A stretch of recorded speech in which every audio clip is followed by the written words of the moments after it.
The following video has been written and created without the use of AI. Due to recent changes in the YouTube algorithm, liking is more important than ever. So if you enjoy the video, please leave a like. You'll be paying my food this way so I can produce more videos like this one. Thank you. These early floors are too easy, you grumbled, hands behind your head as you walked. I mean, we should take it as the peace before the storm.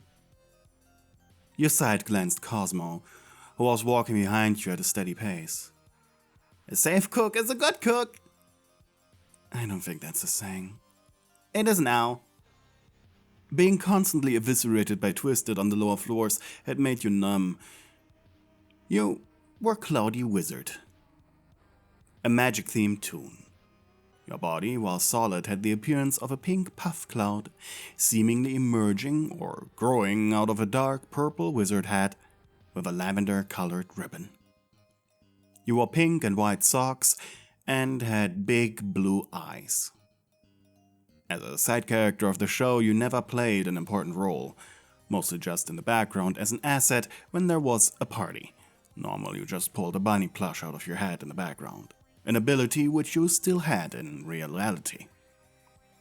You could use the plushes to distract Twisted of side characters such as yourself, though main character Twisted ignored them. Another ability of yours was using your hat. Sneaking up on a Twisted, you could use your hat to stuff it on their head, blinding them, but you only had one hat. And you'd lose your ability to pull more rabbits out if you did so. It was quite risky, especially since you had to sneak up on the Twisted from behind to do this, but it was rewarding as you essentially removed a full threat for the duration of your stay. When returning to the Andy store, he'd return a new hat for you. This ability of disabling a Twisted made you a key player in defense against Twisted. You're fast and quite stealthy, but lack the physical strength necessary to properly crank extractor valves. Due to your lack of strength, you're often paired up with other toons. Cosmo usually being the one to offer due to his helpful nature. While you walked bored, almost too casually, through the garden center's twisting halls, Cosmo was worried, as per usual. He was a little worrywart after all, but as you placed your hand on the handle of a brown, worn door at the end of a hallway and opened it, an almost heavenly smell entered both of your nostrils, and Cosmo rushed past you faster than you could even see anything behind the void. Oh, my cakes! With a bemused expression you followed, but you couldn't help but smile yourself. The room behind the door was a baking kitchen. Big, open, bright, untouched. The walls were painted a buttery yellow with stencil-like frosting swirls along the upper edges like a piped cake border. At first glance, nothing seemed wrong. In fact, it looked like it had just been cleaned. The floors were a soft checkerboard of pastel blue and white tiles, barely scuffed. Cinnamon hung thick in the air, mixing with notes of warm vanilla, toasted sugar, and just the faintest hint of browned butter. Your stomach immediately fluttered, confused between memory and instinct. Counters lined the walls in a gentle curve, shaped almost like a cartoon smile. They were too low for adults, too round in the edges, and too colorful to be standard issue, clearly made for children or toons. The oven knobs had smiley faces, and a stand mixer in the corner was shaped like a duck. There were cupboards with glass panels revealing plastic measuring cups in every color of the rainbow, and a row of ceramic mixing bowls stacked like oversized cupcake liners. One open drawer revealed perfectly clean cookie cutters. Stars, hearts, even bunnies. They caught the light and shimmered like they'd been polished just yesterday. The long steel table in the center of the room had plastic corner guards shaped like gumdrops. You didn't see any tools, no knives, no sharp edges. Even the whisks hanging on the wall had oversized grips, like they'd been designed for tiny, clumsy hands. On one counter sat a jar of sugar cubes with a faded pink label that read Dandy Approved. You stared at it for a second too long. Nothing moving, nothing watched, but something about the room made you shift your weight uncomfortably. There was no dust.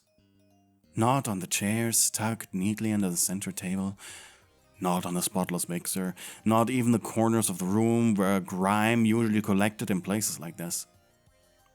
The smell was fresh too, not stale, not manufactured. It was fresh, which didn't make sense. This floor had been on lockdown for a while, abandoned like everything else, and yet the whole kitchen felt like someone had just stepped out of it. Maybe to grab some flour, maybe to fetch some eggs. Or maybe... You blinked and cut the thought off before it could finish. This wasn't scary, just off. Like a cartoon drawn with one too many fingers. Like a hug that lasted a second too long from a stranger. You glanced back at Cosmo, who was now poking around a tiled cupcake tray near the sink. He didn't seem to feel it. But your cloud-like form had stiffened. The air, it was too warm here. The lights overhead buzzed. And yet, your mouth watered. You wanted to sit here. Breathe it all in. Take a break. It's my kitchen, from the show, cried Cosmo, while you walked over to a meal prep table, throwing yourself on top of it to carefully inspect your surroundings, taking them in to their fullest, while Cosmo had thrown all caution to the wind. I'll make us something! You heard him behind you. From somewhere, probably a hidden shelf, he summoned a whisk fit for him, a bowl, some flour, and a knife? Wait, what are you doing? Really, you didn't feel like having a twisted barge in while he was occupied. Also, where did you get that? He tapped the side of his head. Safety first, Cloudy. I have knives. I have lots of them. I just hide them really well. Can't have kids running around with them. He turned, spinning with such a goofy flourish it made his whisk clatter against the rim of the bowl, like a cymbal. You blinked slowly from your spot on the prep table, sprawled across the laminate like a lazy starfish. Still, you allowed yourself to smile, just a little. Cosmo was already half lost in the task, his sleeves bunched to his elbows, twitching with delight. The bowl looked comically large in his hands, as did the scoop of flour he lobbed into it with reckless glee. Cinnamon followed, then sugar, then something suspiciously labeled Egg Replacement, Vanilla Spark Edition. You sighed, eyes half-lidded. This was going to be a mess. A warm, sweet-smelling, ridiculous mess. And deep down, you didn't want to stop it. You wanted to taste something nice again, and something simple. But that also meant keeping this place safe. So while he was wrist deep in the dough, you slid off the table and drifted soundlessly to the... So while he was wrist deep in the dough, you slid off the table and wandered soundlessly to the cracked door. From your hand, soft and lavender, you reached in. A plush bunny fell right into your hand, as per usual. Its own eyes blinked at nothing. You crouched, placing it outside the doorframe. Then another. Back inside, Cosmo was mumbling lyrics to a song you couldn't place. His fingers curled around the cartoonishly round rolling pin, the kind with hearts etched into the handles. The floor dusted his wrists. He didn't even notice. Another plush from your head. You tossed it beneath the tiny cubby where child-sized aprons still hung in perfect order. If a twisted were to enter, they would go for that bunny first, before you or Cosmo, giving you probably enough time to leave. You shook off your thoughts. Another bunny, smaller this time. You nestled it in the wide drawer under the island counter, right beside a pile of plastic sprinkles. Nothing moved, nothing stirred. Only Cosmo did. Happily lost in the act of flattening dough, humming louder now. Sighing, you leaned against the wall and let the scent fill your chest. Sugar, flour, cinnamon, warmth. For once, this wasn't about survival, just coziness, sweetness.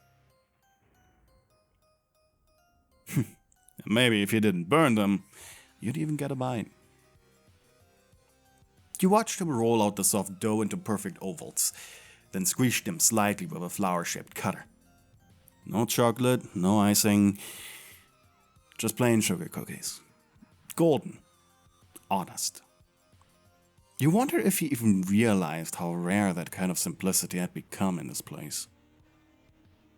He danced across the tiled floor like he belonged here. Well, technically he did. This was a replica of his very own kitchen in the show. His feet padded softly over the rainbow-sprinkled linoleum as he popped open a little lever into the wall. It gave a hiss and a sigh and a screech, revealing an oven. Warm air kissed your ankles. He slid the tray inside with care and shut the oven, and turned with both arms wide like he'd conquered the world. "And now we wait," he said, excited, sticking his floor-dusted hands on his hips. You didn't answer. You were halfway through placing the last plush bunny. This one had a rattle in its tummy. When you dropped it onto the laundry chute, it jingled softly on impact. That should be enough to draw anything that wandered too close. Just long enough for the cookies to bake.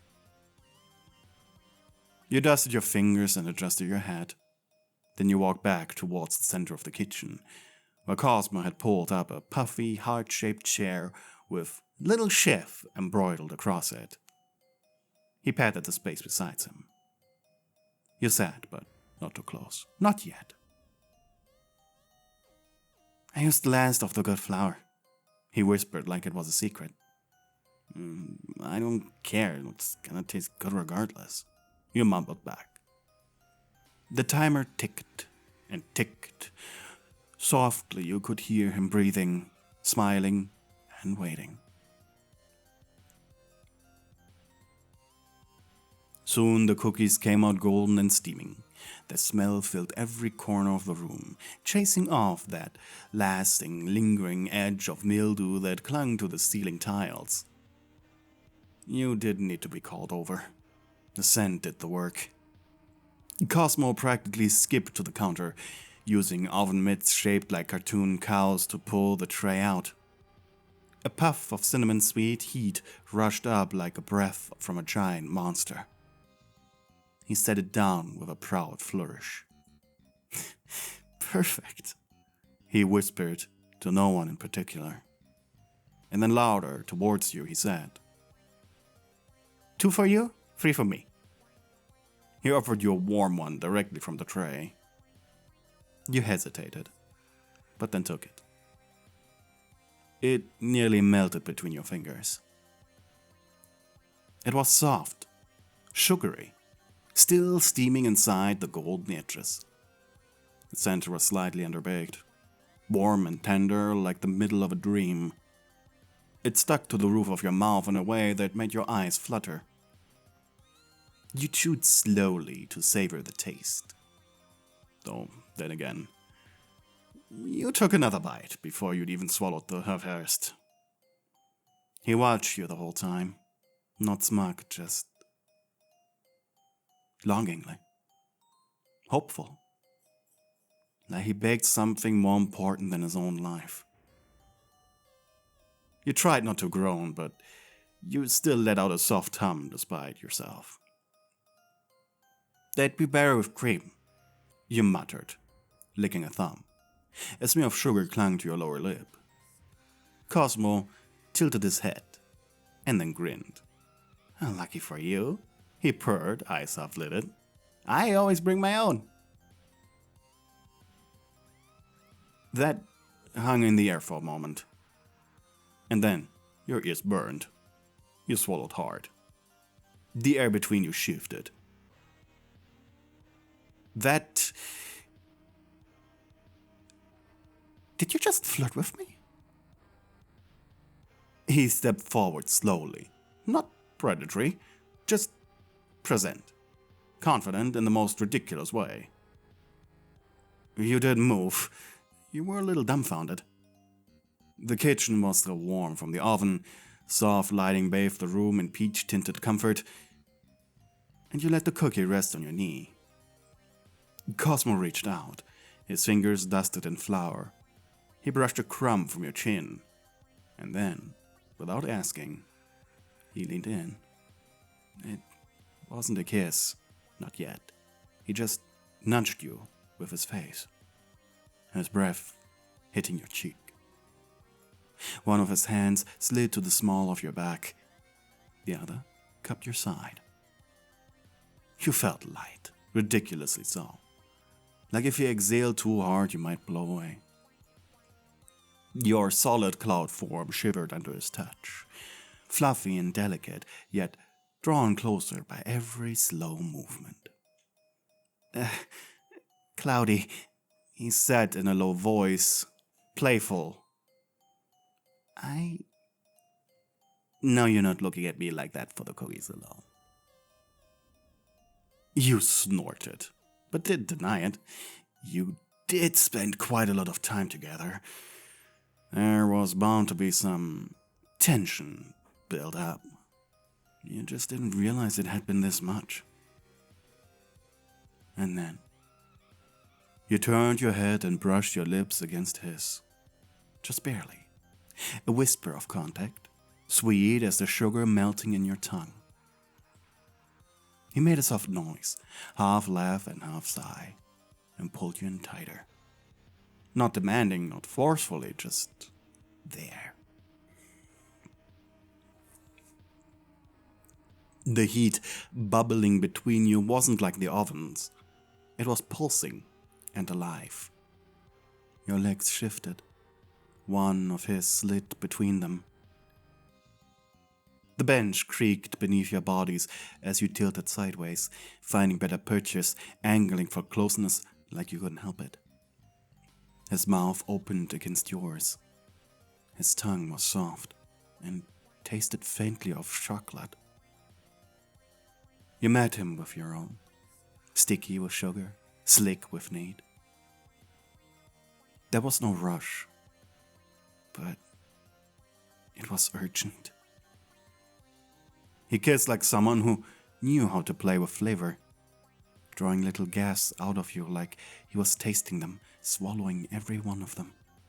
Your hand found the edge of his shirt and slipped beneath it, feeling warm, crumbly cake skin and taut muscle. He was a pastry tune after all. He chuckled into your mouth, and you bit his lip in response. Both of you were laughing and breathing too hard now, that shy, bubbly giddiness pulsing through every touch. Your head slipped sideways. He caught it and tossed it gently to the floor. Then pushed you back against the counter. You didn't stop him. Didn't even blink. The counter was cold compared to him, but only for a moment, because his body leaned into yours, sealing that chill away. You wrapped your arms around his neck, and his hand pressed into the back of your thigh. Not trying anything. Not yet. Just holding, getting you closer. I thought you wanted cookies, he murmured against your ear, voice rich with syrupy warmth. I wanted quiet, you replied. But I'm not complaining. He laughed again, short and breathless. His forehead rested against yours. Both of you were flushed from more than just oven heat. You felt his fingers travel your side, then pause, sifting through the soft edges of your puffed form. Not exploring for mischief, just savoring the touch. You weren't quite solid in every place, but he never flinched, only smiled. You know, I always used to think you were too soft to fight twisted, he admitted, gently. But your softness is good. I like it. You scoffed, but the compliment melted into your chest. He kissed you again, longer this time. Your head tilted, your lips parted, before he even asked. It was more tasting than kissing, more heat than technique. But it worked. His hands explored, still polite, but he was getting greedier. They slid over your body, gliding over your cloud-warm skin, and your breath hitched. He didn't push, just rested his palms. He let you feel the weight of him. You clung to him, not dramatically, just enough to say, "This is fine. Keep going." His tongue teased yours again, cinnamon clinging faintly to it. It was impossibly sweet and hot, and so full of whatever this feeling was that neither of you could name. Somewhere between wanting to laugh and wanting to press your whole body against his until you couldn't tell where puff ended and cake began. Your legs wrapped around his hip. He welcomed you. Your bodies rocked slightly, no rhythm. At this point, it was just instinct. You both wanted to sink into each other, sink into this moment before it slipped away, probably rudely interrupted by a twisted. Yeah, if that happened, you'd both be mad. His hands spread across your back, your puffed shoulders, your hips, holding steady. Nothing crude, everything was intense.